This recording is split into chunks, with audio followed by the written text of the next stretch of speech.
कहानी है रामपुर गांव की, जहां के मर्द महिलाओं को हमेशा नीचा दिखाने की कोशिश में रहते हैं। अरे अभी तक खाना नहीं आया, क्या मुझे एक और शादी करने की जरूरत है? नहीं जी नहीं, ऐसा मत करना, वरना मैं कहाँ जाऊंगी। खाना लेकर मैं अभी आई जी। गांव की पंचायत में भी फैसले हमेशा औरतों के खिलाफ ही रहते। मैं जो फैसला सुनाता हूँ वो भगवान की आज्ञा होती है। इस लड़के ने अपने मन से शादी करके अच्छा नहीं किया। लड़के को घर भेज दो और इसकी शादी इसकी जाति की किसी लड़के से करवा दो।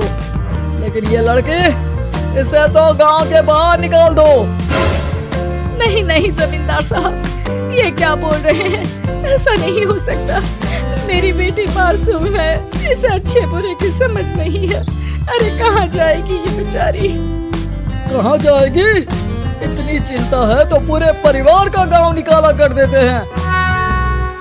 बेचारे पूरे बसे बसाए परिवार को गांव छोड़ना पड़ता है। चाहे जो हो, अगर बेटियों को कंट्रोल नहीं कर सकते तो गांव में रहने का कोई मतलब नहीं है। यहाँ औरतों को दब कर रहना होगा। कोई भी अपने हिसाब से कुछ नहीं कर सकता, सब ईश्वर की मर्जी से ही होगा।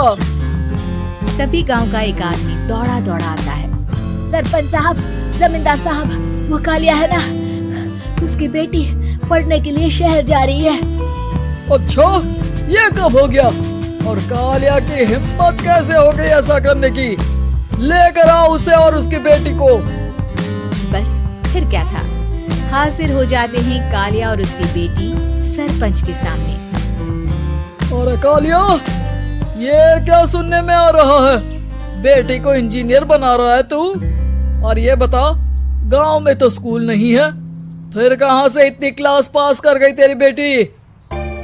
राधा, जो कि कालिया की बेटी है, उसे लगता है कि सरपंच उसकी तारीफ कर रहे हैं। सरपंच जी, मैंने ऑनलाइन पढ़ाई की है, डिस्टेंस लर्निंग से। सभी में मैंने अच्छे नंबर पाए हैं, जिसे देखते हुए शहर की इंजीनियरिंग कॉलेज में मुझे स्कॉलरशिप मिली है। वाह जी वाह, क्या होती है ये? पहले तो ये बताओ, फिर आगे की बात करते हैं। पूरा गांव राधा की बात सुन रहा था और राधा बोलती जा रही थी। तो ऐसे मैं फ्री में एक अच्छी शिक्षा लेकर गांव में जो कुछ परेशानियां हैं, जैसे बिजली, पानी और इंटरनेट जैसी समस्याओं के लिए काम करूंगी। मैं गांव को शहर से जोड़ने के लिए पुल का निर्माण करवाने का प्रस्ताव रखूंगी। मुझे पूरी उम्मीद है कि जल्द ही हमारा गांव भी तरक्की की राह पर चल पड़ेगा। राधा की बात सुनकर सारे गांव वाले ताली बजाने लगते हैं। सरपंच को समझ नहीं आता कि वो क्या करे। चुप रह नादान लड़की, गांव के खिलाफ जाने के लिए तुझे गांव से बेदखल कर दिया जाएगा, वो भी पूरे परिवार के साथ। और हाँ, अगर ठीक से गांव में रहना चाहती है तो ये पढ़ाई लिखाई छोड़ दे। हम तेरे लिए गांव का कोई होनहार लड़का देखेंगे। तभी गांव का एक आदमी बोल पड़ता है। अरे नहीं नहीं सरपंच जी, राधा बिटिया जो बता रही है, अगर वैसा हो जाए तो हम लोगों को पैसा कमाने के लिए बाहर नहीं जाना पड़ेगा। हाँ जी, और ना ही कोसों दूर पाने के लिए भटकना पड़ेगा। हमारे बच्चे भी अच्छी पढ़ाई कर सकेंगे और आगे बढ़ेंगे, ना कि हमारी तरह खेती करते बैठेंगे।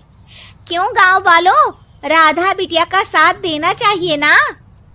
सरपंच देखता है कि गांव राधा के साथ है तो वो चुप हो जाता है।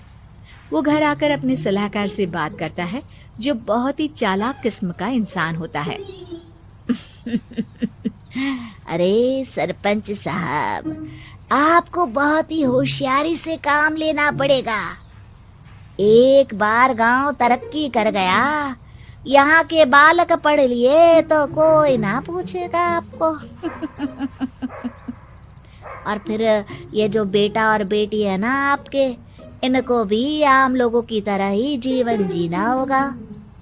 हाँ, लेकिन करे तो क्या करे? वो ना अब मुझ पर छोड़ दीजिए, बस मैं जैसा बोलूं करते जाइए। अगले रोज सुबह जब गांव वाले सोकर उठते हैं तो राधा के घर के बाहर और साथ ही वो लोग जिन्होंने राधा का सपोर्ट किया था, उनके घर के आगे लाल रंग से कल आऊंगी लिखा होता है। कल आऊंगी, यह क्या होता है? अरे यह तो खून से लिखा है, लगता है कोई भूत प्रेत या चुड़ैल का साया है। चलो सरपंच जी के पास चलते हैं। सभी सरपंच के पास जाकर उसे सारी बात बताते हैं। अरे ये तो बड़ी मुश्किल की बात है। चलो मैं एक बाबा को जानता हूँ, उन्हें बुला लेता हूँ। सरपंच बाबा को लेकर गांव के घर के बाहर जाता है। ओहो, तो ये वो चुड़ैल है जो उन लोगों को निशाना बनाते हैं जो गांव को बदलने का सपना देखते हैं। वो गांव को ऐसे ही संपन्न देखना चाहती है, वो नहीं चाहती कि कोई बाहरी यहाँ का कायाकल्प करे। क्या तुम लोगों में से किसी ने गांव को बदलने की सोच रखी है? तभी राधा की माँ रोते रोते आती है। मेरी राधा घर से गायब हो गई है। अरे कोई तो बचाओ, मेरी बच्ची कहाँ गई?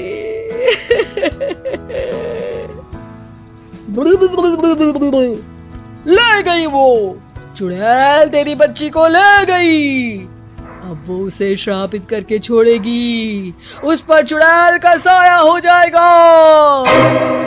तभी बुरी सी हालत में राधा भी वहाँ आ जाती है। उसके बाल चुड़ैल की तरह फैले होते हैं और कपड़ों में खून लगा होता है। सभी राधा को देखकर डर जाते हैं। माँ, पता नहीं मुझे कौन उठा कर ले गया था। अरे दूर दूर हो जा चुड़ैल, अब हम लोग इस गांव में नहीं रुकेंगे। अरे कैसे बातें कर रहे हैं आप? कल तो आप मेरे भरोसे गांव का हुलिया बदलने, अपने बच्चों को पढ़ाने और तरक्की उन्नति की बात कर रहे थे, तो आज क्या हो गया आपको? ये फिर तुम लोगों को बहकाएगी। ये चुड़ैल गांव में आ चुकी है, ऐसे ही ये तुम्हारे घर के बच्चों को भी ले जाएगी। गांव वाले राधा को गांव से बाहर निकाल देते हैं। उसके माँ बाप रोते रहते हैं, लेकिन गांव वाले नहीं मानते। मैं भी अपनी बहन के साथ गांव के बाहर रहूंगा, लेकिन वो पढ़ाई नहीं छोड़ेगी। वहीं सरपंच के घर पर सलाहकार कहता है। देखा, सांप भी मर गया और लाठी भी नहीं टूटी। लेकिन अगले ही दिन सरपंच के घर के बाहर भी वही शब्द लिखे होते हैं। और फिर सरपंच की बीवी कहती है, हमारी बेटी को किसी ने अगवा कर लिया है। तभी राधा का भाई वहाँ आ जाता है। अरे गांव वालों, मैंने सरपंच जी की बेटी को देखा था। वो चुड़ैल उसे उठाकर ले जा रही थी। अरे क्या मजाक कर रहे हो? नहीं नहीं सरपंच जी, आप नहीं जानते। वो चुड़ैल अब आपकी बेटी में आ जाएगी, जैसे राधा के अंदर आ गई थी।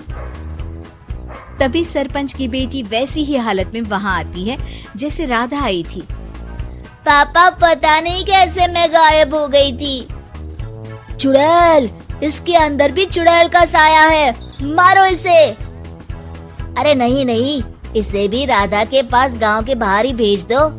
अरे चुप रहो, मेरी बेटी कहीं नहीं जाएगी और चुड़ैल वुड़ैल कुछ नहीं होता है। अरे कैसे बात कर रहे हो सरपंच जी?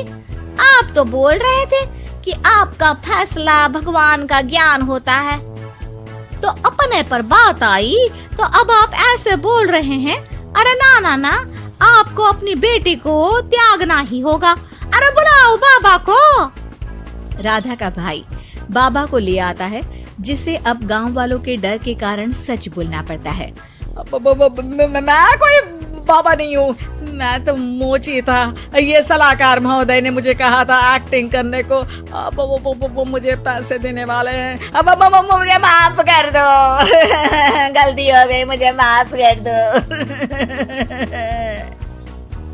तभी वहाँ राधा आ जाती है।